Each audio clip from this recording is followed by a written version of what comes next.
दर्शकों को Radhe Radhe. Welcome to my channel Sanatan Bhakti Parivar. स्वागत है हमारे पार्ट 3 में। तो आज हम उन्हीं विदुषी जी से एक प्रश्न और करना चाहते हैं कि हमारी एक जिज्ञासा और है जो कि यह है, हम जो गीधराज जटायु थे, आप सभी लोग जानते होंगे उनको, मतलब उन्होंने क्या कारण था, उनको ऐसी गति मिल गई कि बड़े बड़े मुनियों को भी वो गति नहीं मिल पाई। उनको ऐसी गति दुर्लभ हुई जो मतलब बड़े बड़े ऋषि मुनियों को भी नहीं मिल पाई। तो उसका कारण क्या है? तो आज हम विदुषी से जानते हैं कि उसका कारण क्या था।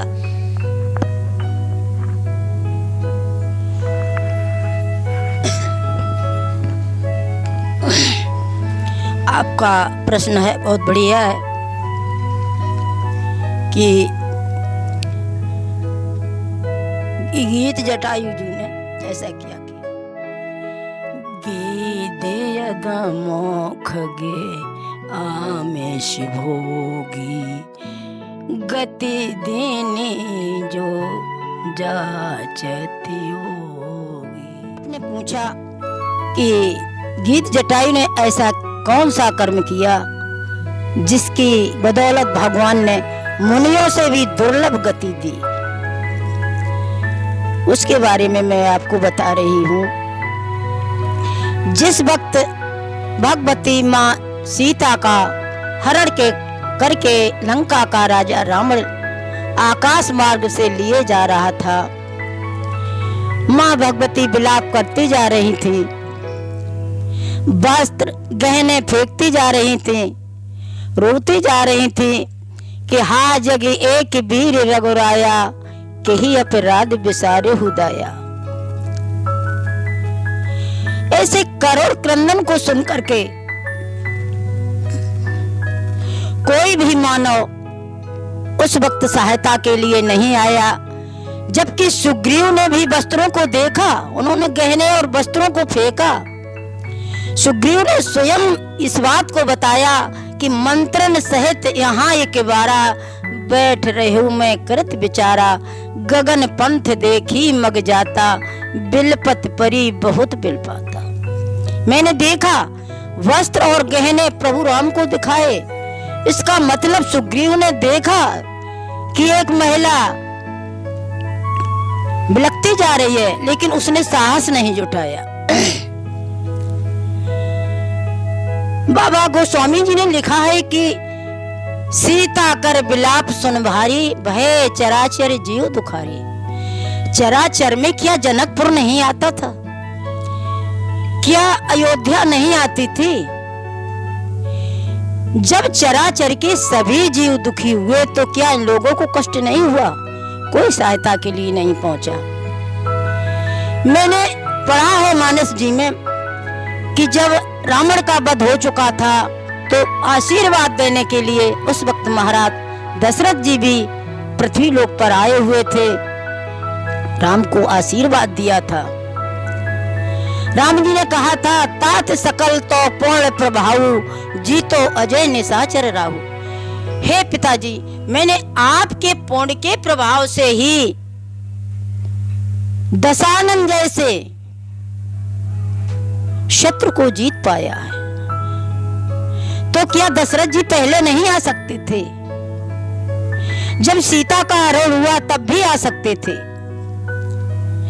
जब कोई नहीं आया और एक गुफा में रहने वाला पक्षी, अधम पक्षी गीत जटायु, उसने जैसे ही मां भगवती के क्रंदन को सुना, गुफा से निकलकर बाहर आया और रावण जैसे दिग्विजयी पराक्रमी व्यक्ति को ललकारा।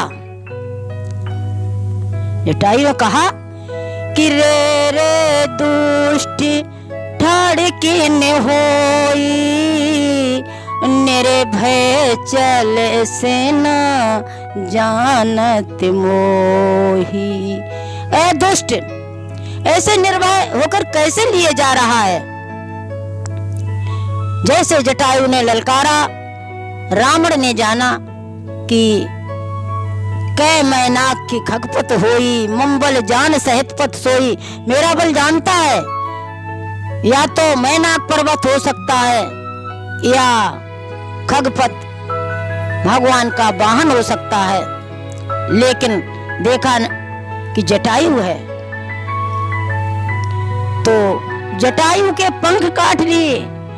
काटे से पंख गिरा गिधर ने, सुमेरे राम के अधिबोध करेनी। राम जी की करनी को समझकर इसमें भी जटायु ने सोचा कि प्रभु ने जो किया अच्छा ही किया। भगवान फिर भी जटायु ने रावण से प्रतिशोध किया। धर कच बिरत कीन मही गिरा, और सीते राख गीद पुन फिरा। रावण को रथ से नीचे पकड़कर खींच लिया, लेकिन थोड़ी देर बाद होश आने पर रावण ने जटायु के पंख काट लिए। जटायु बिना पंख का हो गया। रावण भगवती सीता को रथ में बिठाकर लंका की तरफ चला गया। इधर जब प्रभु राम माँ भगवती की खोज करते करते, विलाप करते करते और उस स्थान पर पहुंचे जहां पर जटायु बेहाल पड़ा हुआ था, घायल पड़ा हुआ था, तो आगे परागीद पथ देखा, सुमरत राम चरण चिन्ह रेखा। राम की चरण की रेखाओं की सुमरन कर रहा था। भगवान ने अपने हाथ से जटायु के ऊपर हाथ फेरा कि कर सरोज निज पर से हूँ, कृपा सिंधु रघुवीर। जैसे ही हाथ से उनके ऊपर, अपने हाथ से जटायु के ऊपर हाथ को फेरा शरीर पर, वैसे ही विगत भई सब पीर। जटायु के शरीर की पीर जाती रही। जटायु को भगवान ने गोदी में लिया और देने मलिने अधीन हो अंग, बिहंगे परोचित छिन्न दुखारी। और देख दीन दयाल कृपाल को देखे, दुखी करुणा भई भारी। और बारही बार सुधारत पंखे, जटायु की धूल जटान सुझारी। जटायु की धूल जटान सुझारी। भगवान ने अपनी गोदी में जटायु को ले लिया और अपनी जटाओं से जटायु के शरीर में जो धूल लगी हुई थी उसको साफ किया। भगवान का दर्शन जटायु जी पा रहे हैं। अब लोग की तरह में मुखाम्बुज को तन से नौने है निभा रहा था, चुचिकारे दुलारी तरह घो को ही में नहीं ने किया घा रहा था। प्रभु गोद में राजित मोदी भरा, अब गीत हृदय में जुड़ा रहा था। लख गिरधर ईश की मूर्ति को निज जीवन का फल पा रहा था। निज जीवन का फल पा रहा था। जटायु भगवान की गोद में लेटे हुए हैं और अपने जीवन में जो कुछ अच्छे कर्म किए हैं उनका उनको फल मिल रहा है। भगवान राम ने स्वयं कहा है कि जल भर नयन कहे रघुराई, ताति कर्मों निज ते गति पाई। प्रभु राम जी कहते हैं हमारा इसमें कोई एहसान नहीं है। प्रभु को पाने के 3 मार्ग हैं, भक्ति मार्ग, ज्ञान मार्ग और कर्म मार्ग। जटायु जी ने अपने कर्म मार्ग के द्वारा प्रभु को प्राप्त किया। भगवान स्वयं कह रहे हैं कि हमारा इसमें कुछ नहीं है, तुम्हें अपने कर्मों का फल मिला हुआ है। भगवान ने जटायु से कहा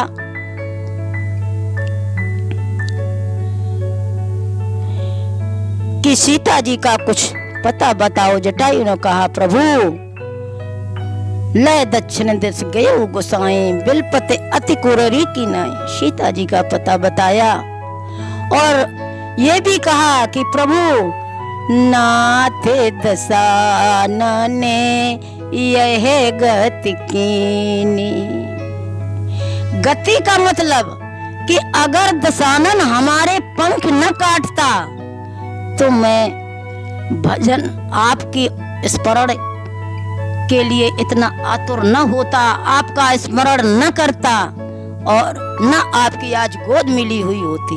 लेकिन दूसरे ही क्षण जैसे सीता जी का नाम सामने आया तो खल कहा, ते ही खल जन के सुता हर लीनी।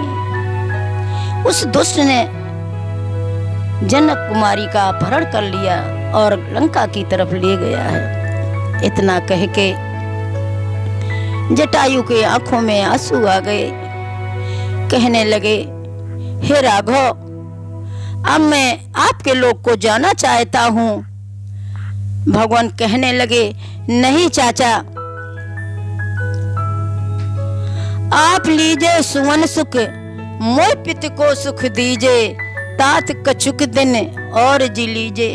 थोड़े दिन के लिए आप प्राण रखिए, मुझे पिता का सुख नहीं मिला आप दीजिए, और आपको पुत्र का सुख नहीं मिला वो आप लीजिए।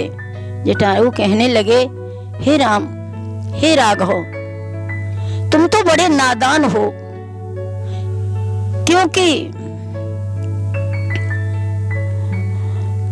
ऐसा समय फिर क्या हमें कभी मिलेगा। जन्म जन्म मुनि यतने कराही, और अंतिराम कही आवत नाही। सो ममलोचन गोचर आगे, राखहु नाथ प्राण के ही खागे। ऋषि और मुनि हजारों वर्षों तक कठिन तपस्या करते हैं, यज्ञ करते हैं, तप करते हैं, सब कुछ करने के बाद भी उनको इस तरह की मुक्ति नहीं मिलती है। भगवान फिर क्या ऐसा कभी समय मिलेगा, आप हमारे सम्मुख होंगे, आपकी क्या गोदी हमें मिल सकती है फिर? इसलिए ऐसा उचित समय नहीं मिलेगा। ऐसा कह करके जटायु का गला भर आया और भगवान के धाम को, राम का स्मरण करके भगवान के धाम को चले गए। तो भगवान के धाम को चले गए।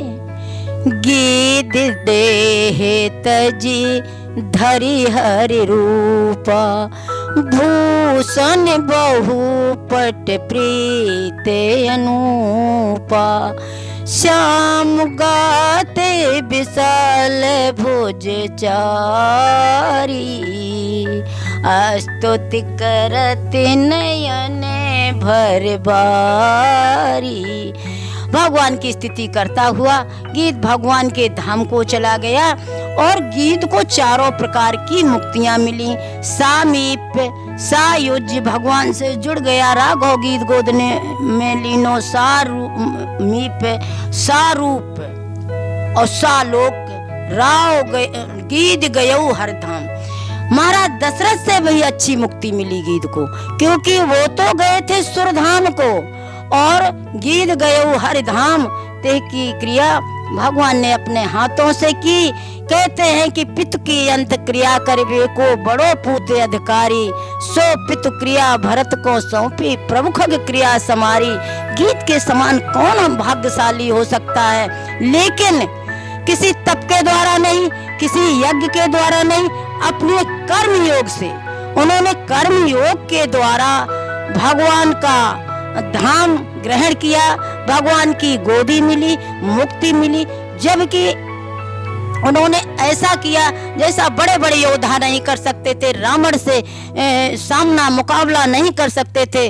भीष्म पितामह जैसे लोग एक अबला को देखकर, द्रौपदी के चीर को खींचता देखकर दुशानन से कोई प्रतिरोध नहीं कर सके, जबकि जटायु ने रावण जैसे दुश्मन को ललकारा और नीचे डाल लिया।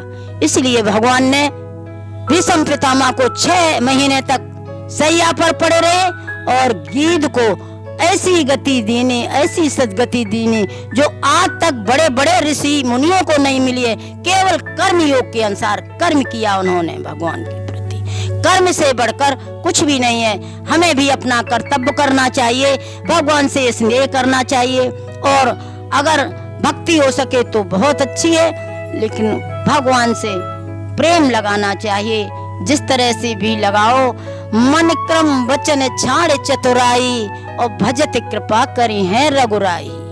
इसलिए भगवान का भजन करो, भगवान का ध्यान करो और भगवान का काम करो। काम करके ही श्रेष्ठ बन सकते हैं, हनुमान जी की तरह, गिद्ध जटायु की तरह। इसलिए हम लोगों को भी अपना कर्म करना चाहिए। और इन्हीं शब्दों के साथ वाणी को विराम। तो बहुत बहुत धन्यवाद। तो आपने देखा कितना सुंदर उत्तर दिया उन्होंने।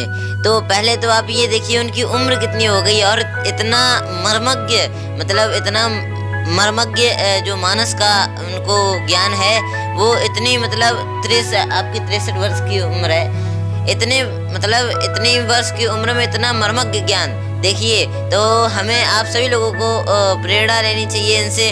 और इन्होंने देखिए कितना सुंदर उत्तर दिया कि हम जो गिद्धराज जटायु जी थे वो इतनी सुंदर गति उनकी कैसे हुई, कर्म योग के द्वारा उनकी इतनी सुंदर गति हुई।